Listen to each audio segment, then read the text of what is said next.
जय जगन्नाथ बंधुगण आज आम जानिबा 20 जनवरी 2026 मंगलवार दिन द्वादश राशि राशिफल विषय रे। एही दैनिक राशिफल चंद्रंक गोचर गणना को नहीं आधारित एवं चंद्रंक गोचर गणना आम जीवन रे बहुत प्रभाव पकई थाए। तो आसंतु सर्वप्रथमे जानिबा आजिर तिथि और राशि नक्षत्र विषय रे। आज हेउची 20 जनवरी 2026 मंगलवार माघ शुक्ल पक्ष द्वितीया रात्र 2 घंटा 42 मिनिट गते तृतीया। आज श्रवणा नक्षत्र दिवा 1 घंटा 6 मिनिट गते धनिष्ठा नक्षत्र। आज मकर चंद्र रात्र 1 घंटा 35 मिनिट गते कुंभ चंद्र। आजिर पर्वोत्सव द्वितीया चंद्र दर्शन ओ पंचग्रह कूट समाप्ति। आजिर शुभ बेला दिवा 8 घंटा 46 मिनिट रु 10 घंटा 59 मिनिट पर्यंत। आजिर सूर्योदय प्रातः 6 घंटा 34 मिनिट। आजिर सूर्यास्त संध्या 5 घंटा 35 मिनिट। आज सिंह राशि पुरुष मानक घात चंद्र एवं मकर राशि घात बार। आज बैतालु खाइबा निषिद्ध। तो बंधुगण आसंतु जानिबा आजिर राशिफल विषय रे। ता पूर्वरु आम चैनल को जो माने नुआ करी आछंती तले थिबा लाल रंगर सब्सक्राइब बटन को दबाई आम चैनल को सब्सक्राइब करंतो ओ पाखरे थिबा घंटी बटन को दबाई ऑल रे सिलेक्ट करंतो। काहेकि ना आमे अपलोड करितबा प्रत्येक वीडियो रो नोटिफिकेशन आपण सर्वप्रथमे पाई परिबे। तो प्रथमे जानिबा मेष राशि विषय रे। आपणक राशि रो दशम भाव रे चंद्रदेवंक गोचर आपणक व्यवसाय रे उन्नतिर अवसर प्रदान करिब। आपण कर्मठता सहित कार्यक्षेत्र तथा कार्य प्रणाली रे परिवर्तन पई प्रेरित रहिबे। आपणक द्वारा निया जाइतबा निर्णय आपणक पई एक स्वर्णिम भविष्यतर मूलदुआ साजिब। विद्यार्थी छात्र छात्री माने भविष्यतर आवश्यकता अनुसार निज व्यवसाय तथा ताहार अनुरूप आवश्यक कौशलर चयन करिवे। पारिवारिक जीवन रे परिवारर स्थिति आपणक पई अनुकूल हेबाकु लागिब एवं पितांक पक्षरु सहयोग तथा मार्गदर्शन प्राप्त करिवे। जीवन साथी आपणक प्रयत्न रे आपणक पूर्ण सहयोग करिवे एवं संतानक भविष्यत को नहीं आपण चिंतित रहिबे। भाई भौणीक संबंध रे सुधार आसिब। प्रेम जीवन रे अधिक उपेक्षा निराशार कारण हेब। आर्थिक दृष्टिरु लाभर स्थिति उत्तम अनुकूल रहिछि एवं आयर नुआ स्वतर विकास हेब। स्वास्थ्य अवस्था उत्तम अनुकूल रहिछि। आपण शारीरिक रूप रे निजकु समर्थ बा ऊर्जावान अनुभव करिवे। आज आपण ओं हं हनुमते नमः मंत्र जप करंतो शुभ फल पाइबे। वृष राशि आपणक भाग्य स्थान रे चंद्रदेवंक गोचर आपणक भाग्य रे वृद्धि करिब। पूर्वरु अटकी रहितबा कार्य पूर्ण करिबारे आपण सफल हेबे। किंतु आलस्य को त्याग करी कार्यक्षेत्र रे नुआ ऊर्जार संचार हेब। सरकारी कोर्ट कचेरी मामला रे निर्णय आपणक सपक्ष रे रहिब एवं आपणक द्वारा पूर्वरु करा जाइथिबा कार्यरु आपणक मान सम्मान ओ पद प्रतिष्ठा रे वृद्धि घटिब। पारिवारिक जीवन रे पितांक सहयोग आपणको विषम परिस्थिति रे सहायक हेब। परिवार रे भाईंक पक्षरु सहयोग मिलिब एवं जीवन साथींक सहित संपर्क रे मधुरता आसिब। पारिवारिक सदस्य आपणक व्यवहार रे प्रभावित हेबे। संतान पक्षरु कोनोसी शुभ समाचार प्राप्ति हेब। प्रेम जीवन पई समय विशेष अनुकूल रहिछि एवं आर्थिक स्थिति रे नुआ परियोजना हेतु भाग्यर सहयोग मिलिब। पूंजी निवेश पई समय सर्वश्रेष्ठ रहिब तथा आर्थिक लाभर स्थिति उत्तम अनुकूल रहिछि। किंतु अत्यधिक धाँ दौड़ा ओ कार्य व्यस्तता कारण शारीरिक पीड़ा अनुभव करिवे। आज आपण गोपाल सहस्र नामर पाठ करंतो शुभ फल पाइबे। मिथुन राशि आपणक राशि चंद्रदेवंक अष्टम भाव रे गोचर किछि व्यवधान उत्पन्न करिब। ଆପଣଙ୍କ କାର୍ଯ୍ୟସ୍ଥଳରେ ଆପଣ କିଛି ପରିବର୍ତ୍ତନ କରିପାରନ୍ତି। ଯୋଜନାବଦ୍ଧ କାର୍ଯ୍ୟକୁ ସମ୍ପନ୍ନ କରି ଲାଭର ସ୍ଥିତି ପ୍ରାପ୍ତ କରିବେ। ସରକାରୀ କ୍ଷେତ୍ରରେ ଜଡ଼ିତ ବ୍ୟକ୍ତିଙ୍କ ପାଇଁ ସମୟ ଉତ୍ତମ ଅନୁକୂଳ ରହିବ। ଅଧିକାରୀ ବର୍ଗଙ୍କ ଠାରୁ ସାହାଯ୍ୟ ସହଯୋଗ ମିଳିବ ଏବଂ ଦୈନିକ ବ୍ୟବସାୟୀମାନଙ୍କ ପାଇଁ ସମୟ ଉତ୍ତମ ଅନୁକୂଳ ରହିଛି। ଲମ୍ବିତ କାର୍ଯ୍ୟକୁ ପୂର୍ଣ୍ଣ କରିବାର ପ୍ରୟାସ କରିବେ, କିନ୍ତୁ ପାରିବାରିକ ଜୀବନରେ ସାମାନ୍ୟ ବାଦବିବାଦର ସ୍ଥିତି ଦେଖାଦେବ। ଜୀବନ ସାଥୀଙ୍କ ସହିତ ମନମାଳିନ୍ୟ ଦେଖାଦେବାର ସମ୍ଭାବନା ରହିଛି। ସେଥିପାଇଁ ଅନାବଶ୍ୟକ ଯୁକ୍ତିତର୍କ ଓ ବାଦବିବାଦରୁ ଆପଣ ଦୂରେଇ ରୁହନ୍ତୁ। ପିତାଙ୍କ ମାର୍ଗଦର୍ଶନ ପ୍ରାପ୍ତି ହେବ, କିନ୍ତୁ ପିତାଙ୍କ ସ୍ୱାସ୍ଥ୍ୟାବସ୍ଥାର ବିଷୟ ଧ୍ୟାନ ରଖନ୍ତୁ।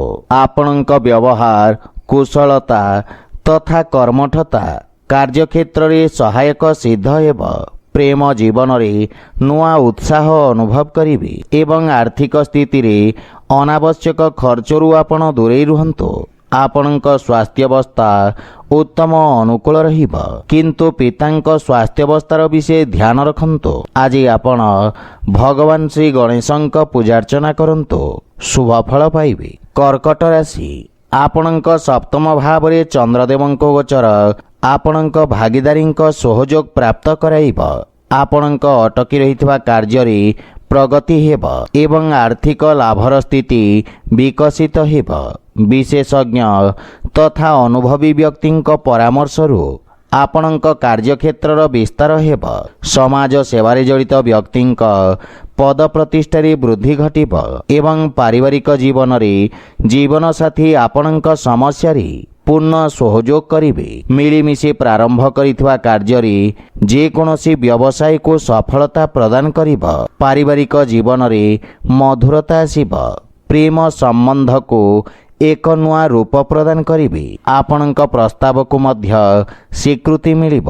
ଅବିବାହିତ ବ୍ୟକ୍ତିଙ୍କୁ ବିବାହ ସମ୍ବନ୍ଧିତ କିଛି ଶୁଭ ସମାଚାର ମିଳିବ, ଯାହାକି ଭବିଷ୍ୟତରେ ଆପଣଙ୍କ ଜୀବନରେ ଶୁଭତାର ସଞ୍ଚାର କରିବ। ଆର୍ଥିକ ସ୍ଥିତି ସୁଦୃଢ଼ ହେବ ଏବଂ ଆଂଶିକ ଲାଭ ମଧ୍ୟ ପାଇପାରିବେ। ରାଜକୀୟ କାର୍ଯ୍ୟରେ ସଫଳତା ମିଳିବ। ବିଶେଷ କରି ଉଦର ସମ୍ବନ୍ଧିତ ରୋଗରୁ ମୁକ୍ତି ମିଳିବ। ଆଜି ଆପଣ ଭଗବାନ ଶିବଙ୍କ ଆରାଧନା କରନ୍ତୁ, ଶୁଭ ଫଳ ପାଇବେ। ସିଂହ ରାଶି, ଆପଣଙ୍କ ଷଷ୍ଠ ଭାବରେ ଚନ୍ଦ୍ରଦେବଙ୍କ ଗୋଚର ଆପଣଙ୍କୁ ନ୍ୟାୟିକ ମାମଲାରେ ସଫଳତା ପ୍ରଦାନ କରିବ। ଆପଣଙ୍କ ସାମାଜିକ ମାନ ସମ୍ମାନ ଓ ପଦ ପ୍ରତିଷ୍ଠାରେ ବୃଦ୍ଧି ଘଟିବ। କାର୍ଯ୍ୟକ୍ଷେତ୍ରରେ ସଫଳତା ଅର୍ଜନ କରିବେ, କିନ୍ତୁ ଏଥିରେ ଆପଣଙ୍କ ଶତ୍ରୁ ବୃଦ୍ଧି ମଧ୍ୟ ହୋଇପାରେ। ରାଜକୀୟ ପକ୍ଷ କ୍ଷେତ୍ରରେ ଜଡ଼ିତ ବ୍ୟକ୍ତିଙ୍କୁ ବିଶେଷ ଲାଭ ମିଳିବ। ପାରିବାରିକ ଜୀବନରେ ସନ୍ତାନ ପକ୍ଷରୁ କୌଣସି ଶୁଭ ସମାଚାର ଆପଣଙ୍କୁ ପ୍ରସନ୍ନ କରିବ। ସନ୍ତାନଙ୍କ ଉନ୍ନତି ହେବା ସହିତ ଜୀବନସାଥୀଙ୍କ ସହିତ ମଧୁର ସମୟ ବ୍ୟତୀତ କରିବେ ଏବଂ ସେ ଆପଣଙ୍କ କାର୍ଯ୍ୟକ୍ଷେତ୍ରରେ ଦେଖାଦେଉଥିବା ସମସ୍ୟାର ସମାଧାନ ଖୋଜିବାରେ ଆପଣଙ୍କ ସହାୟତା କରିବେ। ପିତାଙ୍କ ସମ୍ବନ୍ଧରେ ସୁଧାର ଆସିବ। ପ୍ରେମ ଜୀବନରେ ନୂଆ ଉତ୍ସାହ ଅନୁଭବ କରିବେ ଏବଂ ଆର୍ଥିକ କ୍ଷେତ୍ରରେ ଆର୍ଥିକ ଲାଭର ପ୍ରବଳ ଯୋଗ ରହିଛି। ଛୋଟିଆ ଋଣ ଭାରରୁ ଆପଣଙ୍କୁ ମୁକ୍ତି ମିଳିବ ଏବଂ ପୁରୁଣା ସ୍ୱାସ୍ଥ୍ୟ ସମସ୍ୟାରୁ ମୁକ୍ତି ମିଳିବ। ମାନସିକ ଚିନ୍ତାରେ ମଧ୍ୟ ହାନି ଘଟିବ। ଆଜି ଆପଣ ହନୁମାନ ଚାଳିଶାର ପାଠ କରନ୍ତୁ, ଶୁଭ ଫଳ ପାଇବେ। କନ୍ୟା ରାଶି, ଚନ୍ଦ୍ରଦେବଙ୍କ ଆପଣଙ୍କ ପଞ୍ଚମ ଭାବରେ ଗୋଚର ବିଦ୍ୟାର୍ଥୀ ଛାତ୍ରଛାତ୍ରୀମାନଙ୍କୁ ସଫଳତା ପ୍ରଦାନ କରିବ ତଥା ବିଦ୍ୟାର୍ଥୀ ଛାତ୍ରଛାତ୍ରୀମାନଙ୍କ ପାଇଁ ସମୟ ବିଶେଷ ରୂପରେ ଉତ୍ତମ ଅନୁକୂଳ ରହିବ। ପରୀକ୍ଷା ପ୍ରସ୍ତୁତିକୁ ଅନ୍ତିମ ରୂପ ଦେବେ। ବିଦ୍ୟୁତ୍ ଉପକରଣ ସହିତ ଜଡ଼ିତ ବ୍ୟବସାୟୀମାନେ ବିଶେଷ ଲାଭବାନ ହେବେ। ଆପଣଙ୍କ କାର୍ଯ୍ୟକ୍ଷେତ୍ରରେ ପଦ ପ୍ରତିଷ୍ଠାରେ ବୃଦ୍ଧି ଘଟିବ ଏବଂ କୌଣସି ପୁରୁଣା ବ୍ୟବସାୟିକ ସମ୍ବନ୍ଧରୁ ଆପଣ ଲାଭବାନ ହେବେ। ପାରିବାରିକ ଜୀବନରେ ସନ୍ତାନର ଇଚ୍ଛା ରଖୁଥିବା ବ୍ୟକ୍ତିଙ୍କୁ ଶୁଭ ସମାଚାର ପ୍ରାପ୍ତି ହେବ। ପାରିବାରିକ ଜୀବନରେ ସୁଖ ଶାନ୍ତି ଓ ହସଖୁସିର ବାତାବରଣ ଲାଗି ରହିବ। ଭାଇ ଭଉଣୀଙ୍କ ସହିତ କିଛି ଅସାମଞ୍ଜସ୍ୟ ସ୍ଥିତି ଦେଖାଦେଇପାରେ, କିନ୍ତୁ ଚର୍ଚ୍ଚା ଦ୍ୱାରା ମତଭେଦ ଦୂର ହେବ। ପ୍ରେମ ସମ୍ପର୍କରେ ଅତ୍ୟଧିକ ଆକାଂକ୍ଷା କାରଣରୁ କିଛି ମନମାଳିନ୍ୟର ଆଶଙ୍କା ରହିଛି, କିନ୍ତୁ ପିତାଙ୍କ ଆଶୀର୍ବାଦରୁ ସଫଳତା ମିଳିବ। ଆର୍ଥିକ ସ୍ଥିତିରେ ସୁଧାର ଆସିବ, କିନ୍ତୁ ଅର୍ଥ ଦେବା ନେବାରେ ବିଶେଷ ସାବଧାନ ରୁହନ୍ତୁ। ତ୍ୱଚା ସମ୍ବନ୍ଧିତ ରୋଗରୁ ମୁକ୍ତି ମିଳିବ। ଆଜି ଆପଣ ଗୋମାତାଙ୍କୁ ଖାଇବାକୁ ଦିଅନ୍ତୁ, ଶୁଭଫଳ ପାଇବେ। ତୁଳା ରାଶି, ଆପଣଙ୍କ ରାଶି ସ୍ଥାନରୁ ଚନ୍ଦ୍ରଦେବଙ୍କ ଚତୁର୍ଥ ଭାବରେ ଗୋଚର ଆପଣଙ୍କ ଦୈନିକ ଦିନଚର୍ଯ୍ୟାକୁ ପ୍ରଭାବିତ କରିବ, କିନ୍ତୁ ଧନହାନିର ସମ୍ଭାବନା ରହିଛି। କାର୍ଯ୍ୟକ୍ଷେତ୍ରରେ ଅନାବଶ୍ୟକ ସମସ୍ୟା ଚିନ୍ତିତ କରିବ। କୌଣସି ପ୍ରକାର ଅସୁରକ୍ଷିତ କାର୍ଯ୍ୟଠୁ ଆପଣଙ୍କୁ ଦୂରେଇ ରହିବା ଉଚିତ। ବିଦ୍ୟାର୍ଥୀମାନଙ୍କୁ ନିଜ ଲକ୍ଷ୍ୟ ହାସଲ କରିବାରେ ଅଧିକ ପରିଶ୍ରମ କରିବାକୁ ପଡ଼ିବ, କିନ୍ତୁ ସମ୍ବନ୍ଧର ବିଷୟ ଧ୍ୟାନ ରଖନ୍ତୁ। ମାନସିକ ଚିନ୍ତା ବାଣୀର ମଧୁରତାରେ ହାନି କରିବ। ଶ୍ୱଶୁର ଘର ପକ୍ଷରୁ ବିବାଦ ଦେଖାଦେବାର ସମ୍ଭାବନା ରହିଛି, ସେଥିପାଇଁ ଉଚିତ ଦୂରତ୍ୱ ରଖିବା ହିତକର ହେବ। ସତର୍କତା ସହିତ କାର୍ଯ୍ୟକୁ ପୂରଣ କରି ଚାଲିବେ ଏବଂ ପାରିବାରିକ ଜୀବନରେ ଜୀବନ ସାଥୀଙ୍କ ସହିତ ଭୁଲ ବୁଝାମଣା କାରଣରୁ ମନମତାନ୍ତରର ସ୍ଥିତି ରହିବ। ପରିବାରରେ ପରିସ୍ଥିତି ସାମାନ୍ୟ ରହିବ, କିନ୍ତୁ ଧାର୍ମିକ ଆଧ୍ୟାତ୍ମିକ ପୂଜାପାଠ ପ୍ରତି ଆପଣଙ୍କ ରୁଚି ବଢ଼ିବ। ଆର୍ଥିକ କ୍ଷତିର ମଧ୍ୟ ସମ୍ଭାବନା ରହିଛି। ତରବରିଆ କୌଣସି ନିର୍ଣ୍ଣୟ ନେଇ ଆପଣ ପଶ୍ଚାତାପ କରିବେ। ସ୍ୱାସ୍ଥ୍ୟାବସ୍ଥାରେ ଉଚ୍ଚ ନିଚର ସ୍ଥିତି ରହିବ, କିନ୍ତୁ ଶ୍ୱାସ ସମ୍ବନ୍ଧିତ ରୋଗୀ ସ୍ୱାସ୍ଥ୍ୟାବସ୍ଥାର ବିଷୟ ଧ୍ୟାନ ରଖନ୍ତୁ ଏବଂ ସ୍ୱାସ୍ଥ୍ୟ ନିୟମର ପୂର୍ଣ୍ଣ ପାଳନ କରନ୍ତୁ। ଆଜି ଆପଣ ଅସହାୟ ବ୍ୟକ୍ତିଙ୍କୁ ସାହାଯ୍ୟ କରନ୍ତୁ, ଶୁଭଫଳ ପାଇବେ। ବିଛା ରାଶି, ଆପଣଙ୍କ ରାଶିରୁ ତୃତୀୟ ଭାବରେ ଚନ୍ଦ୍ରଦେବଙ୍କ ଗୋଚର ଆପଣଙ୍କୁ ଦୃଢ଼ତା ପ୍ରଦାନ କରିବ। ଏଥିରେ ଆପଣଙ୍କ ଆତ୍ମବଳରେ ବୃଦ୍ଧି ଘଟିବ। ଆପଣଙ୍କ ଦ୍ୱାରା ପ୍ରାରମ୍ଭ କରାଯାଇଥିବା କାର୍ଯ୍ୟରେ ସଫଳତା ମିଳିବ। ଅଧିକାରୀ ବର୍ଗରୁ ଆପଣଙ୍କୁ ପ୍ରଶଂସା ତଥା ସମ୍ମାନ ପ୍ରାପ୍ତି ହେବ ଏବଂ ଆପଣଙ୍କ ଖ୍ୟାତିର ବିସ୍ତାର ହେବ। ଆପଣଙ୍କ କାର୍ଯ୍ୟରେ ସମସ୍ତ ପ୍ରକାର ସହଯୋଗ ମିଳିବ। ବ୍ୟବସାୟୀ ବର୍ଗଙ୍କ ପାଇଁ ଏହି ସମୟ ନୂଆ ଯୋଜନାକୁ ପ୍ରାରମ୍ଭ କରିବାର ଉତ୍ତମ ସମୟ। ଆପଣ କାର୍ଯ୍ୟକ୍ଷେତ୍ରକୁ ସଫଳତା ସହିତ ବିସ୍ତାର କରିବେ। ବିଦେଶରୁ କିଛି ଶୁଭ ସମାଚାର ମିଳିବାରୁ ମନ ପ୍ରସନ୍ନ ରହିବ। ପରିବାରର ସୁଖ ସମୃଦ୍ଧି ପାଇଁ ଆପଣ ଖର୍ଚ୍ଚ କରିବେ ଏବଂ ଜୀବନସାଥୀଙ୍କ ପୂର୍ଣ୍ଣ ସହଯୋଗ ପ୍ରାପ୍ତି ହେବ, କିନ୍ତୁ ପିତାଙ୍କ ସ୍ୱାସ୍ଥ୍ୟାବସ୍ଥାର ବିଷୟ ଧ୍ୟାନ ରଖନ୍ତୁ। ଆର୍ଥିକ କ୍ଷେତ୍ରରେ ଉନ୍ନତି ହେବ, କିନ୍ତୁ ସମସ୍ତ ପ୍ରକାର ଦେଖେଇ ହେବା ପ୍ରକୃତିଠୁ ଆପଣ ଦୂରେଇ ରୁହନ୍ତୁ, ଅନ୍ୟଥା କ୍ଷତିର ସମ୍ଭାବନା ରହିଛି। ସ୍ୱାସ୍ଥ୍ୟାବସ୍ଥା ଉତ୍ତମ ଅନୁକୂଳ ରହିବ ଏବଂ ଶାରୀରିକ ସୁସ୍ଥ ଓ ଉର୍ଜାବାନ ଅନୁଭବ କରିବେ। ଆଜି ଆପଣ ବିଷ୍ଣୁ ସହସ୍ରନାମର ପାଠ କରନ୍ତୁ, ଶୁଭଫଳ ପାଇବେ। ଧନୁରାଶି, ଆପଣଙ୍କ ଦ୍ୱିତୀୟ ଭାବରେ ଚନ୍ଦ୍ରଦେବଙ୍କ ଗୋଚର ଆପଣଙ୍କ ଖ୍ୟାତିର ବିସ୍ତାର କରିବ ଏବଂ ଆପଣ ନିଜ ବିଚାରରେ ସମସ୍ତଙ୍କୁ ପ୍ରଭାବିତ କରିବେ। ବାଣୀ ତଥା ପ୍ରସ୍ତୁତିକରଣର ବ୍ୟବସାୟରେ ଜଡ଼ିତ ବ୍ୟକ୍ତିଙ୍କୁ ନୂଆ ଅବସର ମିଳିବ। ଆପଣଙ୍କ ସାମାଜିକ କ୍ଷେତ୍ରର ବିକାଶ ହେବ। କଳା, ସଙ୍ଗୀତ ଓ ସାହିତ୍ୟ କ୍ଷେତ୍ରରେ ଆପଣଙ୍କ ପ୍ରତିଷ୍ଠା ଓ ଖ୍ୟାତିରେ ବୃଦ୍ଧି ଘଟିବ। ଆପଣଙ୍କ କାର୍ଯ୍ୟଶୈଳୀର ସମସ୍ତ ଜାଗାରେ ପ୍ରଶଂସା ହେବ। ବ୍ୟବସାୟ ଦୃଷ୍ଟିରୁ ଏହି ସମୟ ଆପଣଙ୍କ ପାଇଁ ଉତ୍ତମ ଅନୁକୂଳ ରହିଛି। ପାରିବାରିକ ଜୀବନରେ ଛୋଟ ଭାଇ ଭଉଣୀଙ୍କ ବିଷୟ ଧ୍ୟାନ ରଖନ୍ତୁ ଏବଂ ଜୀବନସାଥୀଙ୍କ ସହିତ ଉତ୍ତମ ସମୟ ଅତିବାହିତ କରିବେ। କୌଣସି ପ୍ରକାର ପୈତୃକ ସମ୍ପତ୍ତି ମିଳିବାର ମଧ୍ୟ ସମ୍ଭାବନା ରହିଛି। ପିତାଙ୍କ ପକ୍ଷରୁ ପୂର୍ଣ୍ଣ ସହଯୋଗ ଲାଗି ରହିବ। ଆପଣଙ୍କ ବ୍ୟକ୍ତିତ୍ୱର ଆକର୍ଷଣ ଆପଣଙ୍କ ପାରିବାରିକ ସମ୍ବନ୍ଧରେ ମଜବୁତ ଆଣିବ। ପ୍ରେମ ଜୀବନରେ କାର୍ଯ୍ୟ ବ୍ୟସ୍ତତା କାରଣରୁ କିଛି ଦୂରତ୍ୱ ଦେଖାଦେବ। ଆର୍ଥିକ ସ୍ଥିତିରେ ଧନ ଆଗମନ ହେବ ଏବଂ ଆର୍ଥିକ ଉନ୍ନତି ହେବ, କିନ୍ତୁ ଅନାବଶ୍ୟକ ଖର୍ଚ୍ଚରେ ନିୟନ୍ତ୍ରଣ ବଜାୟ ରଖନ୍ତୁ। ସ୍ୱାସ୍ଥ୍ୟାବସ୍ଥା ଉତ୍ତମ ଅନୁକୂଳ ରହିବ। ବୟସ୍କ ବ୍ୟକ୍ତିଙ୍କୁ ଅସ୍ଥି ସମ୍ବନ୍ଧିତ ସ୍ୱାସ୍ଥ୍ୟ ସମସ୍ୟା ଦେଖାଦେଇପାରେ। ଆଜି ଆପଣ ହନୁମାନଙ୍କୁ ଲାଲ ପୁଷ୍ପ ଅର୍ପଣ କରନ୍ତୁ, ଶୁଭଫଳ ପାଇବେ। ମକର ରାଶି, ଆପଣଙ୍କ ରାଶି ସ୍ଥାନରୁ ଚନ୍ଦ୍ରଦେବଙ୍କ ଗୋଚର ଆପଣଙ୍କ ବ୍ୟକ୍ତିତ୍ୱର ଆକର୍ଷଣକୁ ବୃଦ୍ଧି କରିବ। ପଦ ଓ ଗାରିମାର ପ୍ରାପ୍ତି ହେବ। ସାମାଜିକ କ୍ଷେତ୍ରରେ ମାନ ସମ୍ମାନ ଓ ପଦ ପ୍ରତିଷ୍ଠାରେ ବୃଦ୍ଧି ଘଟିବ। ରିଏଲ ଇଷ୍ଟେଟ୍ ସମ୍ବନ୍ଧିତ କାରବାରରେ ଲାଭ ହେବାର ଯୋଗ ରହିଛି। ବ୍ୟବସାୟିକ ବେପାର କ୍ଷେତ୍ରରେ ଆପଣଙ୍କ ଦ୍ୱାରା କରାଯାଇଥିବା ପରିବର୍ତ୍ତନ ସକାରାତ୍ମକ ପରିଣାମ ପ୍ରଦାନ କରିବ। ବିଦ୍ୟାର୍ଥୀ ଓ ଛାତ୍ରଛାତ୍ରୀମାନଙ୍କୁ ଆଶାତୀତ କ୍ଷେତ୍ରରେ ଉଚ୍ଚ ଶିକ୍ଷାର ମାର୍ଗ ପ୍ରଶସ୍ତ ହେବ। କାର୍ଯ୍ୟକ୍ଷେତ୍ରରେ ଜୀବନସାଥୀଙ୍କ ପରାମର୍ଶ ସଠିକ୍ ସାବ୍ୟସ୍ତ ହେବ ଏବଂ ଜୀବନସାଥୀଙ୍କ ସମ୍ପର୍କରେ ପ୍ରଗାଢ଼ତା ଆସିବ। ଭାଇ ତଥା ବନ୍ଧୁମିତ୍ରଙ୍କ ସହଯୋଗ ଆପଣଙ୍କ ମନକୁ ପ୍ରସନ୍ନତା ତଥା ଆତ୍ମବିଶ୍ୱାସରେ ବୃଦ୍ଧି କରାଇବ। ବିବାହଯୋଗ୍ୟ ବ୍ୟକ୍ତିଙ୍କୁ କିଛି ଉତ୍ତମ ପ୍ରସ୍ତାବ ଆସିପାରେ ଏବଂ ସୁଖଦ ସମାଚାର ମିଳିବ। ପ୍ରେମ ସମ୍ବନ୍ଧରେ ନିକଟତା ଆସିବ। ଆର୍ଥିକ ପକ୍ଷ ଆହୁରି ମଜବୁତ ହେବାକୁ ଲାଗିବ, କିନ୍ତୁ ଖର୍ଚ୍ଚରେ ନିୟନ୍ତ୍ରଣର ଆବଶ୍ୟକତା ରହିଛି। ସ୍ୱାସ୍ଥ୍ୟାବସ୍ଥା ଉତ୍ତମ ଅନୁକୂଳ ରହିବ।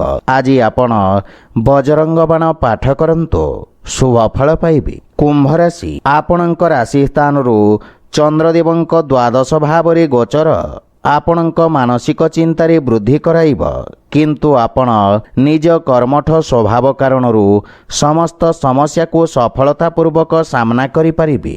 ବ୍ୟବସାୟ କ୍ଷେତ୍ରରେ କିଛି କ୍ଷତି ହେବାର ସମ୍ଭାବନା ରହିଛି ଏବଂ ଲମ୍ବା ଅବଧିର ନିବେଶ ଆପଣଙ୍କ ପାଇଁ ଲାଭର କାରଣ ହେବ, କିନ୍ତୁ ବାଣୀରେ ନିୟନ୍ତ୍ରଣ ବଜାୟ ରଖନ୍ତୁ। ପାରିବାରିକ ଜୀବନରେ ପରିବାର ସଦସ୍ୟଙ୍କ ବାଞ୍ଛିତ ସହଯୋଗରେ କିଛି ହାନି ଘଟିବ, କିନ୍ତୁ ଆପଣଙ୍କ ଦ୍ୱାରା ପରିବାରଜନଙ୍କୁ କରାଯାଇଥିବା ସହାୟତା ପାରିବାରିକ ସମ୍ପର୍କକୁ ମଜବୁତ କରିବ। ପାରିବାରିକ ଖର୍ଚ୍ଚରେ ମଧ୍ୟ ନିୟନ୍ତ୍ରଣ ଲାଗି ରହିବ, କିନ୍ତୁ ଯେକୌଣସି ପ୍ରକାର ନିର୍ଣ୍ଣୟକୁ ବୁଝି ବିଚାରି ନିଅନ୍ତୁ। ଘର ପରିବାରର ସମସ୍ତ ସମସ୍ୟାର ସମାଧାନ ଧୈର୍ଯ୍ୟ ସହିତ ଖୋଜିବାରେ ସଫଳ ହେବେ। ଆର୍ଥିକ ସ୍ଥିତିରେ ଅର୍ଥ ସମ୍ବନ୍ଧିତ ସମସ୍ୟା ଓ ଚିନ୍ତା ଆପଣଙ୍କୁ ବ୍ୟଥିତ କରିବ। ସ୍ୱାସ୍ଥ୍ୟାବସ୍ଥା ଉତ୍ତମ ଅନୁକୂଳ ରହିବ, କିନ୍ତୁ ଆଖି ସମ୍ବନ୍ଧିତ ସ୍ୱାସ୍ଥ୍ୟ ସମସ୍ୟାର ବିଶେଷ ଧ୍ୟାନ ରଖନ୍ତୁ। ଆଜି ଆପଣ ହନୁମାନ ଚାଳିଶାର ପାଠ କରନ୍ତୁ, ଶୁଭ ଫଳ ପାଇବେ। ମୀନ ରାଶି, ଆପଣଙ୍କ ଦ୍ୱାରା କରାଯାଇଥିବା ନିବେଶରୁ ଉତ୍ତମ ଲାଭ ପ୍ରାପ୍ତ କରିବେ। ଲାଭର ସ୍ଥିତିରେ ବୃଦ୍ଧି ଘଟିବ ଏବଂ ସମାଜ ସେବାରେ କରାଯାଇଥିବା ବ୍ୟୟ ଆପଣଙ୍କ ଯଶ କୀର୍ତ୍ତିରେ ବୃଦ୍ଧି କରିବ। ଆପଣଙ୍କ ଦ୍ୱାରା ପ୍ରାରମ୍ଭ କରାଯାଇଥିବା କାର୍ଯ୍ୟରେ ପ୍ରଗତି ଆସିବ ଏବଂ କରାଯାଇଥିବା ନିବେଶରୁ ମଧ୍ୟ ଉତ୍ତମ ଲାଭ ପରିଣାମ ପାଇବାର ସମ୍ଭାବନା ରହିଛି। ଆପଣଙ୍କ ଅନୁଭବର ପୂର୍ଣ୍ଣ ଲାଭ ମିଳିବ। ଆପଣଙ୍କ ଯଶରେ ମଧ୍ୟ ବୃଦ୍ଧି ଘଟିବ। ପାରିବାରିକ ଜୀବନରେ ଆପଣଙ୍କ ପୈତୃକ ସମ୍ପତ୍ତି ସମ୍ବନ୍ଧିତ ବିବାଦର ସମାଧାନ ମିଳିବ ଏବଂ ସୁଖ ସମୃଦ୍ଧି ଆସିବ। ପାରିବାରିକ ସମ୍ପର୍କର ବିଶେଷ ଲାଭ ହେବ। ପିତାଙ୍କ ସମ୍ବନ୍ଧିତ କୌଣସି ପରିଚିତ ବ୍ୟକ୍ତିଙ୍କ ସାହାଯ୍ୟ ସହଯୋଗରୁ ଆପଣଙ୍କ ଅଟକିଥିବା କାର୍ଯ୍ୟରେ ଗତି ଆସିବ। ପାରିବାରିକ ଧନ ସମ୍ପଦରେ ବୃଦ୍ଧି ହେବ ଏବଂ ପରିବାରର ବାତାବରଣରେ ମଧୁରତା ଲାଗି ରହିବ। ମାତା ପିତାଙ୍କ ସ୍ନେହ ବା ଆଶୀର୍ବାଦ ପ୍ରାପ୍ତ କରିବେ ଏବଂ ଆକସ୍ମିକ ଧନଲାଭର ଯୋଗ ରହିଛି। ସଞ୍ଚିତ ଧନରେ ମଧ୍ୟ ବୃଦ୍ଧି ଘଟିବ। ଆଜି ଧାଁ ଧଉଡ଼ା କାର୍ଯ୍ୟ ବ୍ୟସ୍ତତା ଦେଇ ଆପଣ ଗତି କରିବେ, କିନ୍ତୁ ସ୍ୱାସ୍ଥ୍ୟାବସ୍ଥାର ପୂର୍ଣ୍ଣ ସହଯୋଗ ପ୍ରାପ୍ତି ହେବ। ଆଜି ଆପଣ ହନୁମାନ ଚାଳିଶାର ପାଠ କରନ୍ତୁ, ଶୁଭ ଫଳ ପାଇବେ। ତ ବନ୍ଧୁଗଣ, ଏହା ଥିଲା ଆଜିର ରାଶିଫଳ ବିଷୟରେ। ଯଦି ଭିଡ଼ିଓଟି ଆପଣମାନଙ୍କୁ ଭଲ ଲାଗିଥାଏ, ଲାଇକ୍ ସେୟାର ଓ କମେଣ୍ଟ କରି ଜଣାନ୍ତୁ ଏବଂ ଆମ ଚ୍ୟାନେଲକୁ ସବସ୍କ୍ରାଇବ୍ କରନ୍ତୁ। ଜୟ ଜଗନ୍ନାଥ।